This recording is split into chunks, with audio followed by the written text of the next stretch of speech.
4 quilômetros abaixo das ondas. O maior desafio era a profundidade. No fundo do Atlântico, investigadores buscam os restos do voo 447 da Air France. Aquela era uma linha comercial importante. O que você está fazendo? Que de repente teve um avião despencando do céu em 4 minutos e meio. 228 pessoas morreram. Foi um verdadeiro choque. Temos que contactar os controles de tráfego aéreo do Brasil e do Senegal imediatamente. Os investigadores de desastres aéreos encaram uma tarefa monumental. Nós tínhamos de entender por que aquele acidente havia acontecido. A explicação mais simples é que uma bomba explodiu no voo. Isso explicaria. As respostas podem estar nos destroços, mas encontrar essa evidência Pare aí. levará anos. Eles tinham de fazer o que fosse preciso.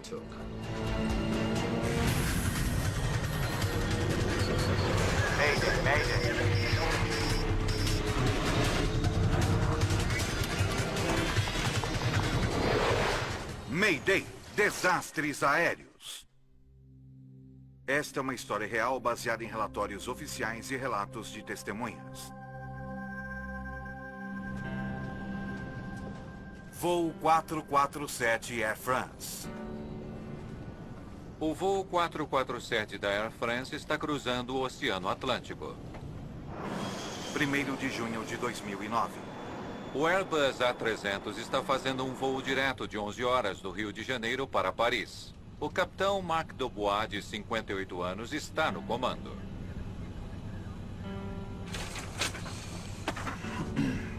Aqui a nova previsão do tempo. Ele foi piloto por mais da metade de sua vida e agora é um dos capitães mais experientes da Air France. Está difícil ver qualquer coisa nesse avião com essa iluminação. O primeiro oficial, Pierre-Cédric Bonin, tem 32 anos e voava no A330 há cerca de um ano. Estamos chegando em Intol.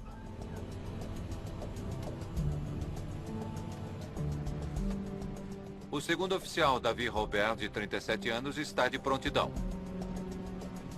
Os três pilotos voam em turnos para permanecerem alertas. Há 216 passageiros no voo noturno, incluindo o empresário executivo canadense Brad Clamps. Eu falei com meu irmão no domingo de manhã. Nós conversamos sobre as crianças e depois eu falei com ele até a hora dele entrar no avião. Como muitos desses ratos de aeroporto, como eles os chamavam, ele voava o tempo todo, estava muito acostumado. E eu acho que ele talvez até gostasse. Com o piloto automático mantendo o avião firme a 35 mil pés, Air France 447. Air France 447, prossiga. a tripulação se comunicava com o controle de tráfego aéreo brasileiro. Air France 447, entre em contato com o Centro Atlântico. Enquanto voam, um computador de bordo monitora os motores, a hidráulica e outros sistemas. Ele também envia relatórios de progresso para a sede da Air France. A cada 10 minutos, o computador transmite a posição do avião junto com os dados de manutenção. O objetivo das mensagens de manutenção é simplesmente ajudar as equipes em terra a se preparar para eventuais reparos do avião necessários para a próxima partida. Atlântico, Atlântico. Air France 447 chamando Atlântico. Air France 447, aqui é Atlântico, prossiga. Com 3 horas de voo, o capitão relata ter chegado a uma coordenada de navegação na costa do Brasil. Air France 447, posição Intol. Mantenha o nível de voo 350. É entendido, faremos isso. Então temos outra coisa mais adiante. É, eu já vi.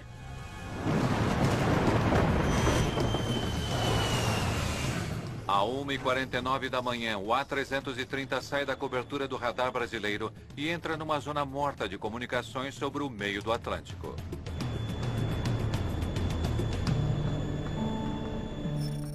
Duas horas depois, o controle de tráfego aéreo do Senegal tenta contactar o voo. Air France 447, aqui é Dakar. Estão copiando? Responda, Air France 447. Ele não consegue contato com a tripulação e alerta a Air France. Dakar para Air France. Alguma notícia do AF447, câmbio? Negativo. Aguarde pelo Air France, por favor. Ninguém sabia da tripulação do voo 447. A única comunicação, 24 mensagens de manutenção transmitidas pela aeronave horas antes. Um funcionário da manutenção tenta fazer contato, mas suas mensagens retornam. Erro, receptor não encontrado. Mas o que é isso? Talvez o sistema de comunicação tenha falhado. O rádio HF, principalmente à noite, não é exatamente confiável. Por isso, durante algum tempo em que ele sumiu, todo mundo dizia: eu espero que seja só um problema de comunicação. No horário em que o voo deveria ter alcançado o espaço aéreo francês, os controladores ainda não conseguem fazer contato. No aeroporto internacional Charles de Gaulle, em Paris, o horário de chegada das 11h10 da manhã passa sem sinal do voo 447. O A330 estaria sem combustível a essa altura. A companhia aérea começa a notificar as famílias. O avião quase certamente caiu no mar. Eu tinha uma esperança infinitamente pequena de que ele tivesse tomado outro voo, porque nós estávamos totalmente certos sobre em que outros voos de volta ele poderia estar. Na tarde de 1º de junho, o mundo descobre que o voo 447 do Rio para Paris desaparecera misteriosamente. Foi um verdadeiro choque para mim e para todo o setor que uma aeronave moderna, como um Airbus A330, operado por uma empresa de primeira classe como a Air France, pudesse ter sumido assim sem nenhuma notícia. Equipes de busca reviram o meio do Atlântico atrás do avião e de sobreviventes. O avião já estava desaparecido há 11 ou 12 horas e sem nenhuma espécie de comunicação. É um dos piores acidentes na história da aviação comercial. Um moderno jato de passageiros desaparece. 228 pessoas estão presumidamente mortas. Je leur ai dit la vérité, c'est-à-dire que les perspectives de retrouver des... O presidente francês Nicolas Sarkozy anuncia que quase não há chances de alguém ter sobrevivido. A missão de solucionar este mistério fica com a BEA, a Agência de Segurança Aérea da França. A agência está sob uma enorme pressão para apresentar respostas. Nós tínhamos de entender por que aquele acidente havia acontecido e com aquele avião, aquela companhia aérea. Ali, por favor. Alain Bouillard assume então o comando da investigação. Ele é piloto e engenheiro aeronáutico com quase 20 anos de experiência como investigador de desastres aéreos. Eu tinha trabalhado em outras investigações importantes, como o caso do Concorde. Então eu tinha consciência do fato de que a investigação seria difícil. Mas eu estava calmo e me cerquei de gente competente. O engenheiro de sistemas francês Léopold Sartorius também entra para a equipe no primeiro dia. Desde o começo, nós esperamos uma investigação longa e também complicada. Temos que contactar os controles de tráfego aéreo do Brasil e do Senegal imediatamente, por favor. Sua primeira meta, encontrar o que restou do voo 447. Ele sumiu do radar sem mandar um sinal de perigo. E por muitos dias não houve nenhum rastro na superfície do oceano.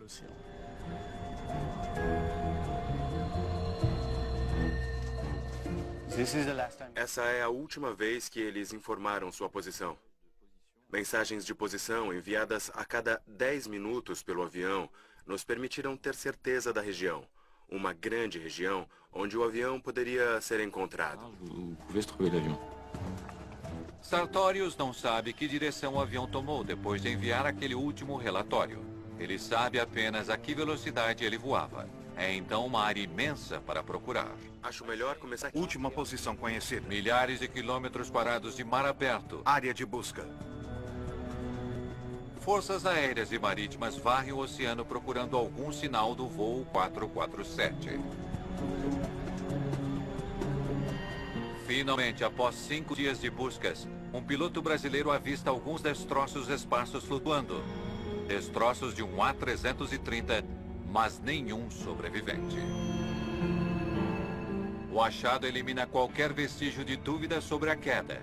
Todos a bordo do voo 447 estão mortos.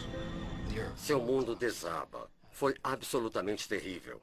Ele era uma pessoa maravilhosa e eu era muito próximo dele. É simplesmente a coisa mais horrível que se pode imaginar. As famílias dos outros 227 estão exatamente na mesma situação. Todas precisam de respostas.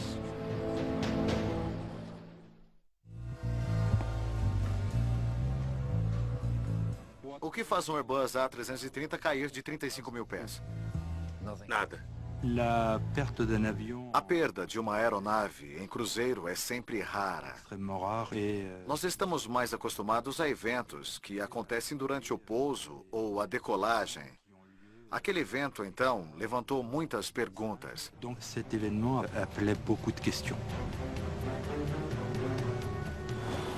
Uma das perguntas mais urgentes e perturbadoras. Teria o mundo testemunhado um ataque terrorista fatal?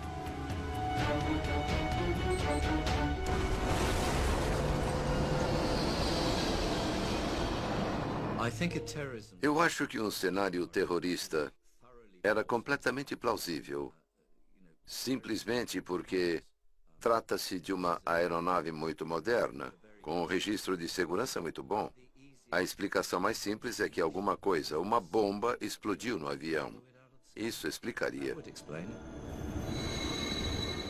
As correntes do Atlântico espalharam os destroços flutuantes da aeronave por mais de 500 quilômetros quadrados de oceano.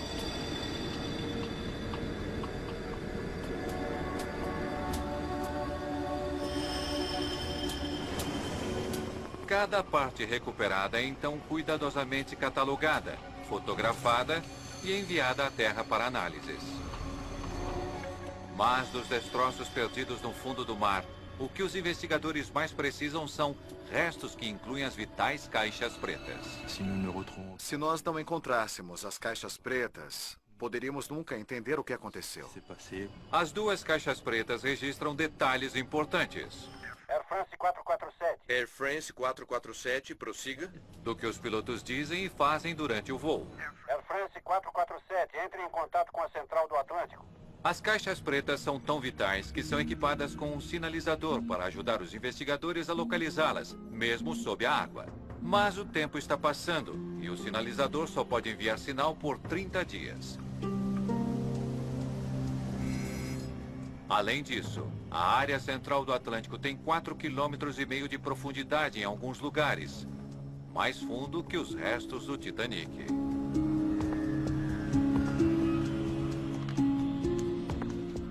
Os técnicos ficam atentos ao sinal. Nessa profundidade, teremos que ficar em cima delas. Enquanto esquadrinham uma área de busca de 17 mil quilômetros quadrados. Era uma área imensa. Era uma verdadeira corrida contra o tempo. Nós tínhamos apenas 30 dias. Enquanto a agência de investigação varre o fundo do mar à procura das caixas pretas, outra equipe analisa as evidências concretas que tem até agora. Eu vou levantar todas as mensagens que eles mandaram. As 24 mensagens de manutenção enviadas pelo sistema de envio de comunicações e relatórios da aeronave do voo 447, o ACARS. É o primeiro acidente grave com um voo comercial moderno em que temos alguns dados do ACARS. As mensagens do ACARS são altamente técnicas. Não são projetadas para revelar o que a tripulação viu, disse ou fez durante o voo. Ter apenas as mensagens de manutenção para trabalhar é muito incomum. Nós tínhamos dados parciais, que na verdade nos deram muito pouca informação. Mas eles forneceram uma pista intrigante. Olha, esse é o problema dos tubos de pitot. Uma das mensagens de manutenção registra uma falha no sistema que mede a velocidade do ar, o tubo de pitot. As mensagens do ACARS nos deram a primeira peça do quebra-cabeça. Nós sabíamos que havia um problema de obstrução nos tubos de pitot. Os tubos de pitot são pequenos sensores cilíndricos que ficam no exterior da fuselagem. Enquanto o ar passa pelos tubos, eles calculam a velocidade, mas às vezes eles falham temporariamente. Num ambiente com cristais de gelo muito densos, Todos os cristais entopem o tubo e impedem a entrada do ar. A Air France e outras linhas aéreas estavam em processo de substituir os tubos de Pitot para evitar exatamente este tipo de problema. Os tubos congelavam o tempo todo. Incômodo, mas certamente não perigoso. Um tubo de Pitot congelado é considerado longe de ser catastrófico. Se você perde um tubo de Pitot, você não cai do céu. Os pilotos sabiam do problema e como resolvê-lo. A companhia havia notificado seus pilotos com o OSV, um boletim técnico que descrevia o fenômeno e as medidas apropriadas a tomar. Aqui, veja isso. Bouillard conclui que apenas os tubos de Pitot congelados não explicam a queda e que há mais nessa história. Essas mensagens não ajudam muito. Nós tivemos certeza na hora. Tínhamos que procurar em outro lugar.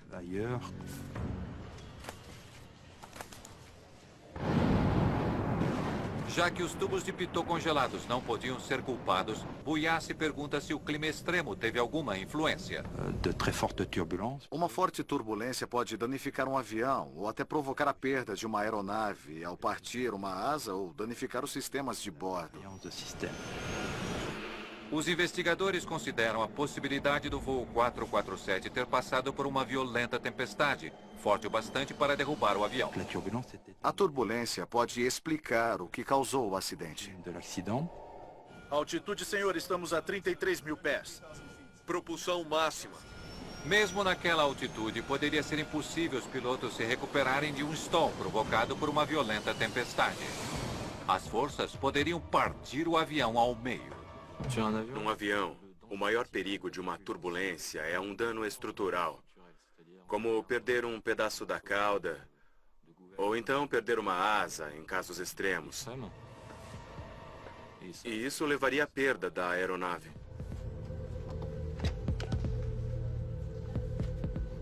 Preciso de mais informações climáticas, relatos do piloto, imagens de satélite, tudo. O voo 447 desapareceu numa região instável, onde ventos tropicais dos dois hemisférios convergem criando violentas tempestades. Eles estavam na zona de convergência intertropical, que frequentemente tem fortes turbulências.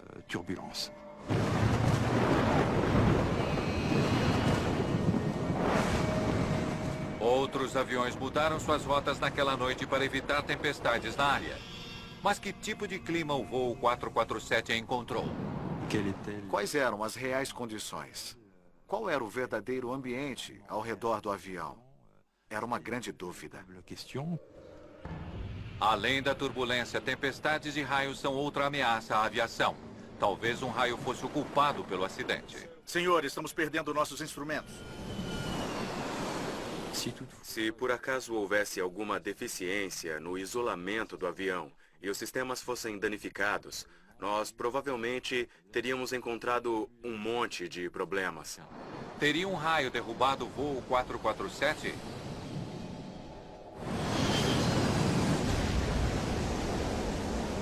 Até agora, a única evidência que Bouillard tem são alguns destroços boiando. Inclusive alguns coletes salva-vidas não utilizados, indicando que os passageiros não tiveram tempo de colocá-los. Recuperar os coletes salva-vidas na embalagem original nos disse que o evento aconteceu muito rápido. Os passageiros não estavam preparados para o impacto com a água. Os coletes fechados indicam uma catástrofe repentina. Mas outros destroços sugerem justamente o oposto.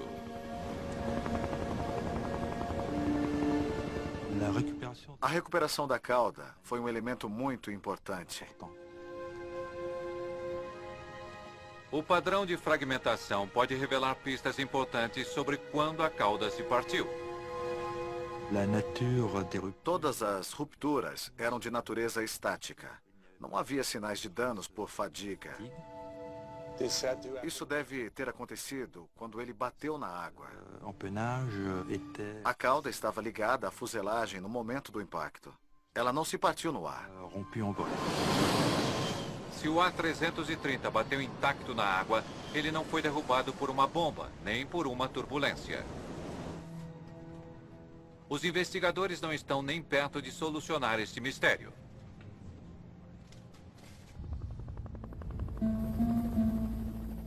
Passaram-se 3 semanas desde o desaparecimento do voo 447 no Oceano Atlântico. Em alguns dias, as baterias dos sinalizadores das caixas pretas irão acabar.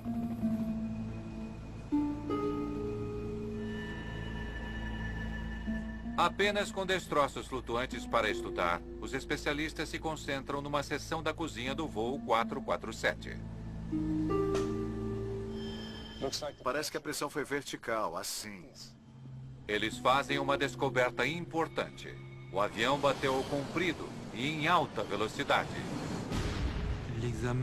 Examinar a cozinha confirmou que houve uma enorme aceleração vertical no instante em que o avião bateu na superfície da água. Tudo dentro do avião estava achatado, como um carro num compactador de metais. Eles perceberam que o avião não mergulhou de nariz no mar. Era quase certo que ele havia batido de barriga. E como isso poderia acontecer com um avião comercial moderno, ninguém fazia ideia. Sob essas circunstâncias, era essencial encontrar a caixa preta para entender o acidente e explicar por que ele aconteceu. A busca no mar chega ao 30º dia sem nenhum sinal do A330. O sinalizador está supostamente sem bateria. Bouillard recorre então a um sonar de alta tecnologia para continuar a busca. Daquele momento em diante, o sonar era a única forma de detectar metais no fundo do mar e ter alguma chance de encontrar os destroços. Mas os íngremes vales e montanhas submarinos dificultam escanear o fundo do oceano. A área de busca era realmente inédita. Era do tamanho da Suíça e você estaria percorrendo os Alpes tentando encontrar aquela coisa. Era assim que o terreno parecia, basicamente, de forma geral. Depois daqui... Após meses de busca, eles tinham varrido mais de 22 mil quilômetros quadrados de leito oceânico e não encontraram absolutamente nada. A ausência das caixas pretas e de destroços eram muito frustrantes. Era como um fracasso. Para nós era inconcebível, em 2009 e 2010, se perder um importante avião comercial e não conseguir encontrá-lo, não conseguir entender o que aconteceu e por que 228 pessoas perderam suas vidas. Os investigadores estão, porém, determinados a ter sucesso. Eles recorrem aos mesmos veículos submarinos automáticos que encontraram o Titanic. Deve ter sido a primeira vez que um VSA percorreu um terreno tão acidentado para procurar algo tão pequeno. É um avião grande quando se está perto dele, mas quando se procura no oceano é um alvo muito pequeno. Mesmo assim, nenhum sinal de destroços no fundo do mar.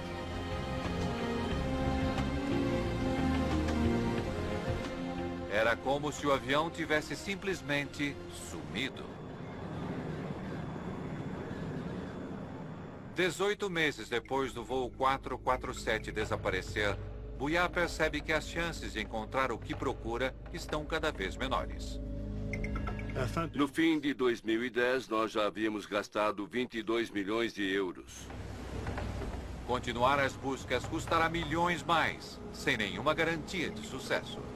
Nós não tínhamos certeza de que conseguiríamos encontrar os destroços. E se encontrássemos as caixas pretas, não tínhamos certeza de que conseguiríamos lê-las.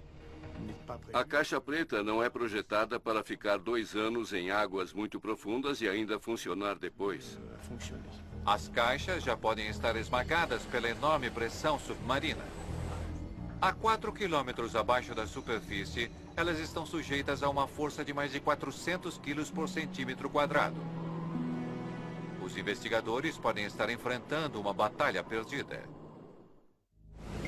Quase 2 anos depois do desastre do Air France, Bouillard tem pouco a mostrar de seus esforços.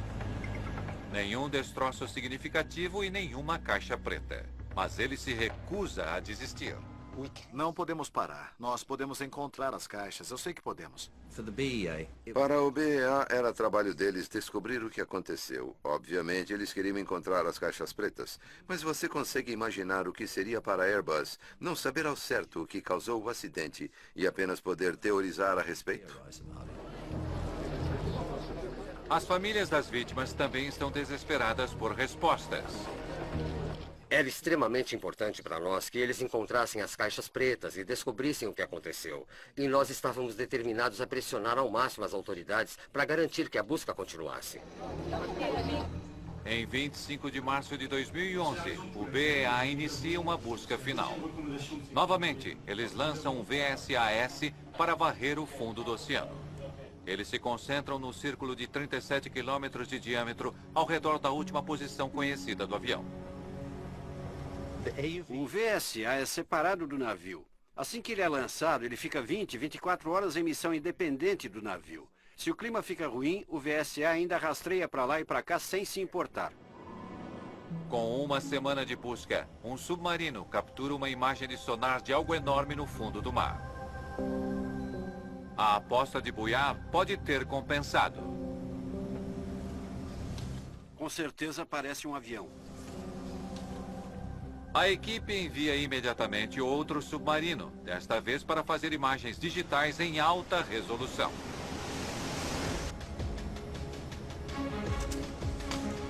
Eu pensei que nunca veria esse dia.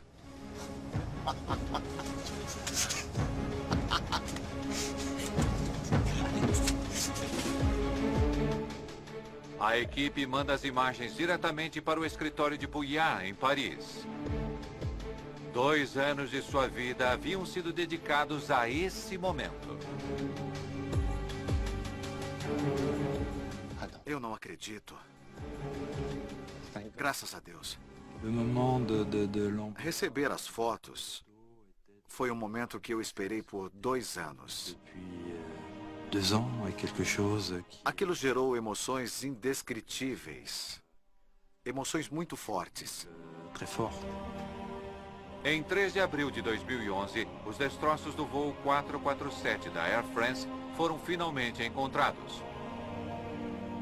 Eles estão 12 quilômetros a nordeste da última posição relatada do avião, a uma profundidade de quase 4.000 metros.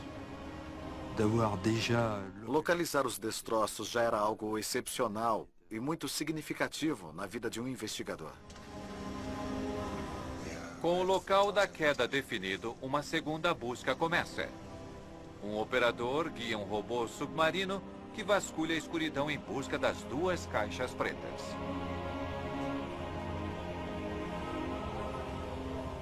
É como um ferro velho. Não há nada além dos destroços do avião por toda parte, coisas empilhadas umas nas outras. Tem a fuselagem, tem motores, tem todo tipo de coisas por toda parte.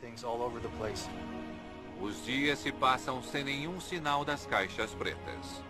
Os investigadores sabem que mesmo que encontrem o que procuram, 2 anos sob a água deve ter inutilizado os dispositivos. Não fazíamos ideia se os registros de voo e as gravações de voz na cabine estariam em condições de funcionamento. Então, Bouillard recebe a notícia que estava esperando.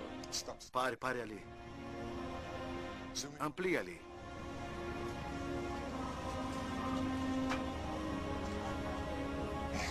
Incrível.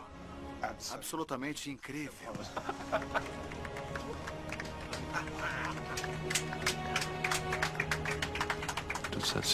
São momentos difíceis de descrever. Momentos na sua carreira que você não pode esquecer. Um submarino não tripulado primeiro recupera a caixa preta e depois as gravações de voz da cabine.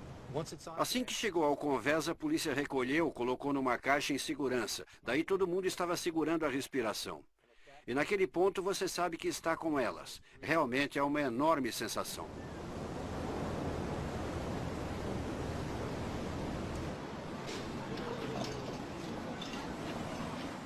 A polícia francesa escolta a caixa preta e as gravações da cabine até o laboratório de Léo Sartorius, em Paris.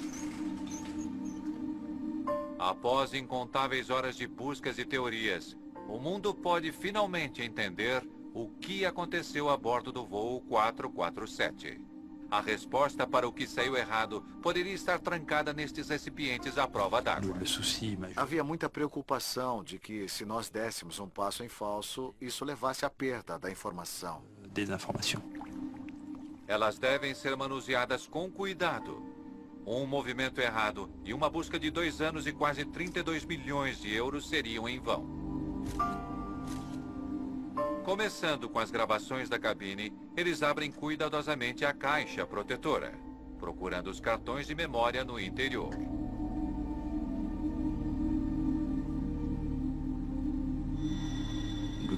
A pior coisa que poderia acontecer seria os cartões de memória estarem quebrados, fisicamente quebrados. Isso não é bom. Viu o estrago? Os transmissores parecem quebrados. Nós rapidamente notamos que havia pequenas partes quebradas. Então não tínhamos certeza se estava tudo funcionando. Se os técnicos não puderem consertar o aparelho quebrado, pode não haver como saber o que aconteceu na cabine pouco antes da queda. Nem quem estava pilotando o avião. Olha o cartão de gravação. Um exame atento da segunda caixa, que registra os dados de voo, traz notícias melhores. Tudo bem, sem problemas. Acho que nós olhamos um para o outro e dissemos: é inacreditável que esteja nessas condições, é incrível. O cartão de memória estava em ótimas condições. Nós conseguimos ler os dados bem rapidamente. Enquanto os técnicos tentam consertar o gravador da cabine, Sartorius organiza cuidadosamente os dados de voo. Eles estavam voando em segurança a 35 mil pés. Os dados revelam que os tubos de pitot de fato congelaram. Os tubos de pitot congelaram aqui.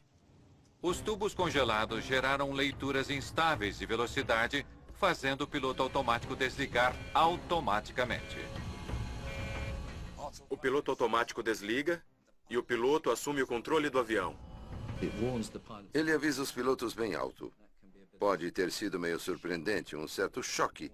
E isso com certeza foi um choque para aqueles pilotos. E a reação deles a esse aviso foi a chave para tudo mais que se seguiu. A tripulação foi informada de que um tubo de pitot congelado poderia limpar-se em menos de 1 minuto.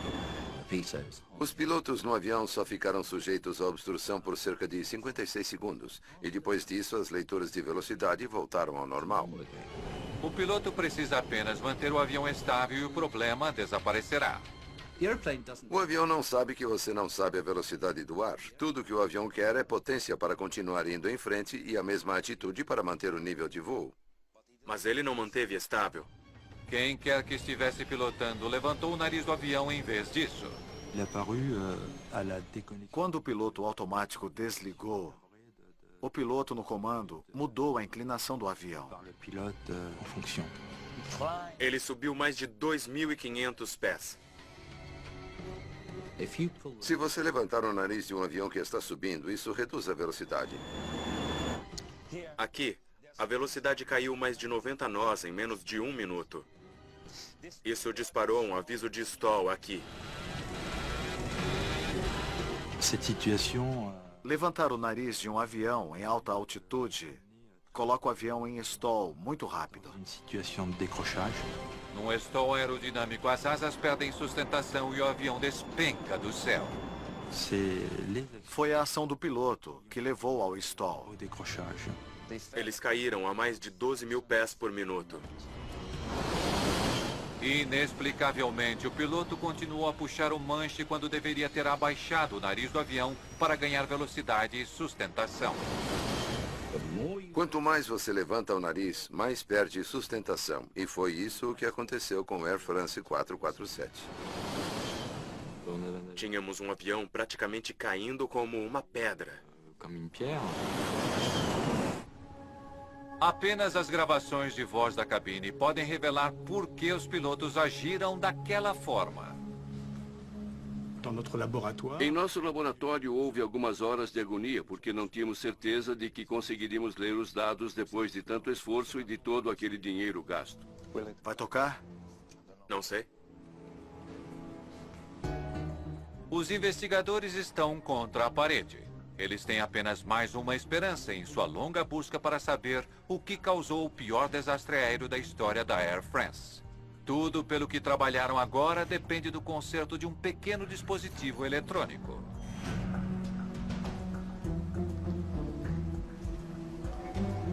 O momento da verdade.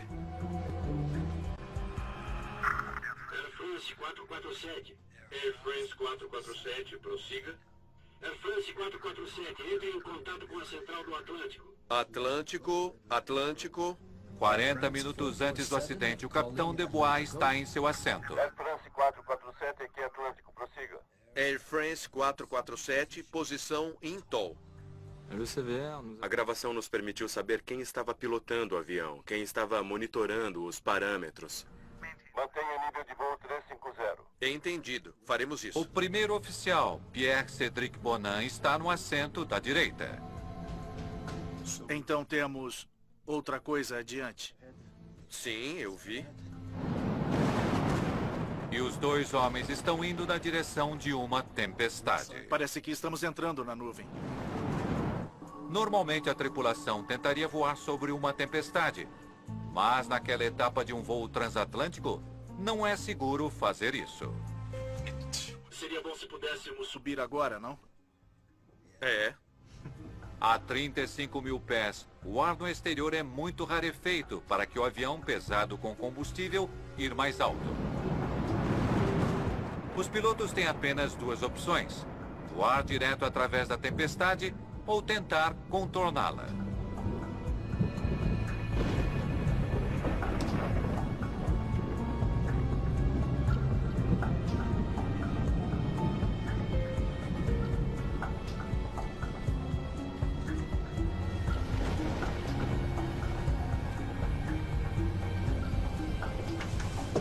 Conseguiu dormir?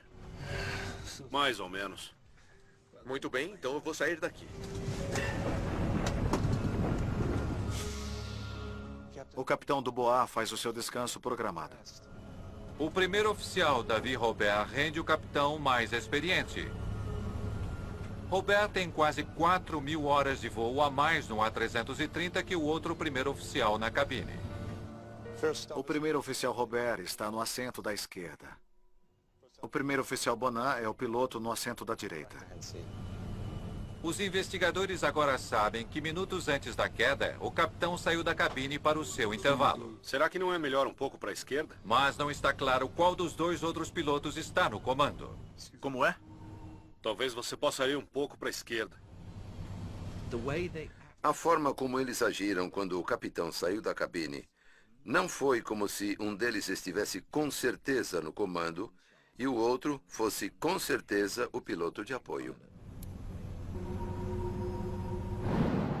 A confusão quanto aos papéis torna-se crítica quando o avião atinge uma coluna de cristais de gelo na nuvem.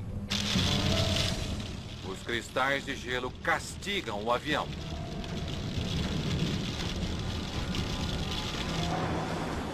O gelo cobre os tubos de pitot. Os cristais de gelo estão enchendo os tubos de pitot. A leitura de velocidade não é mais válida. De repente, os pilotos não têm certeza da velocidade em que estão voando. Isso foi o piloto automático desligando.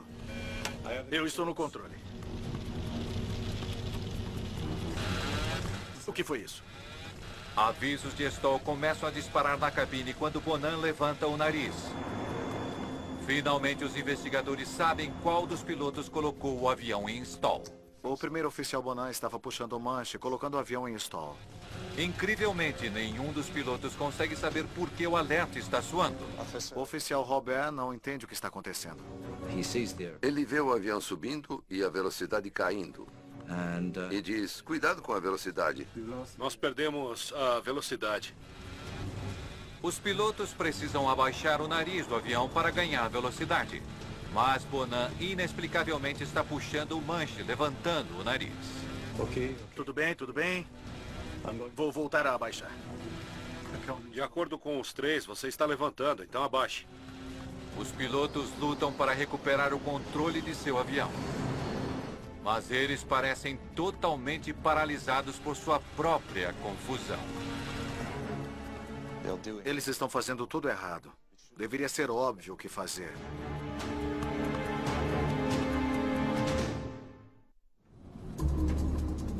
Desesperados para salvar seus 216 passageiros, o primeiro oficial Davi Robert chama o capitão.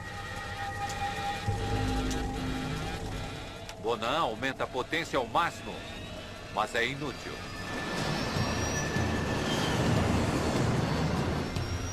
Entende o que está acontecendo?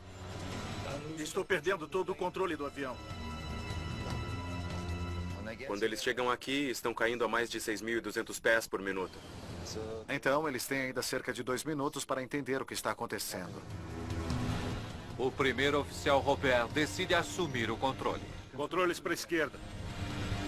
Ele tenta abaixar o nariz do avião, um passo-chave para se recuperar de um stall. Mas, incrivelmente, Bonan ainda está puxando seu manche para trás. Eles podem usar seus manches ao mesmo tempo. Se forem em sentidos contrários, eles têm a tendência de se anular. O fato dos dois pilotos estarem dando comandos diferentes e às vezes opostos para os controles foi surpreendente. Eles não estavam coordenando seus pensamentos ou suas ações. 90 segundos depois da crise começar, o capitão volta. O que estão fazendo? Perdemos o controle da aeronave. Não estamos entendendo nada. Já tentamos de tudo. Como não acreditavam na situação em que estavam, eles simplesmente voltaram ao instinto básico, que é: quero subir, quero parar de cair, vamos levantar o nariz. Dubois percorre os instrumentos tentando ver o que está errado. O que você acha? O que quer fazer? Eu não sei, está caindo. O capitão não tem tempo suficiente para avaliar a situação. Estamos a 9.000 pés.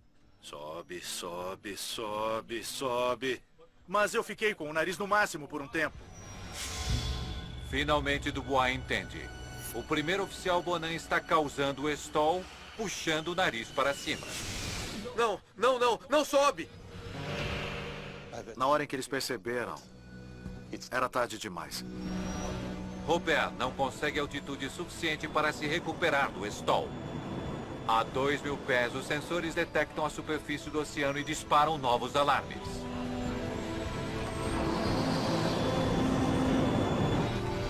Nós vamos cair. Não pode ser verdade. Dubois, o que está acontecendo? A aeronave bate na água a quase 200 km por hora.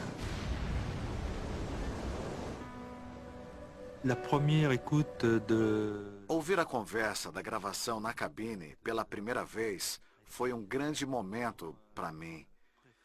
Aquilo nos deixou sem fala.